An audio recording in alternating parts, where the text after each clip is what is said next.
यह चुनाव बहनों और भाइयों केवल चुनाव नहीं है, ये चुनाव तो फैमिली फर्स्ट बनाम नेशन फर्स्ट के बीच में होने जा रहा है।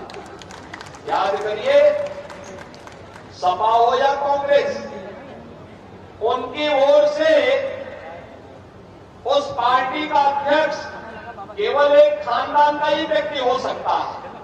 और यहां पे मोदी जी के बारे में जब चर्चा करते हैं, एक सामान्य गरीब परिवार से निकल करके पूरा जीवन देश के लिए समर्पित करते हुए उनके लिए 140 करोड़ का भारत ही उनका परिवार है। ये मोदी जी के कारण आज भारत के बारे में एक दृष्टिकोण बन रहा है। और इसीलिए जब ये चुनाव की बात आ रही है तो फैमिली फर्स्ट बनाम नेशन फर्स्ट, अपने परिवारवादियों को वोट देना है या देश के बारे में सोचने वाले लोगों को वोट देना है।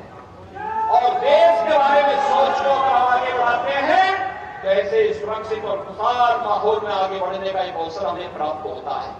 ये चुनाव माफिया राज बनाम कानून के राज में चुनाव है। सपा, कांग्रेस, बसपा के लोग आएंगे तो फिर माफिया राज भी साथ लेके आएंगे। और भारतीय जनता पार्टी कानून के राज में विश्वास करती है, कानून के राज को स्थापित करने में विश्वास करती है और उसको प्रभावी ढंग से लागू करती है। ये चुनाव भ्रष्टाचार बनाम जीरो टॉलरेंस पर चुनाव हो रहा है। भ्रष्टाचारी गरीब का ऐसे हड़पते रहेंगे, गरीब का हिस्सा ऐसे हड़पते रहेंगे कि, और भ्रष्टाचारियों के स्थान जेल में होनी चाहिए।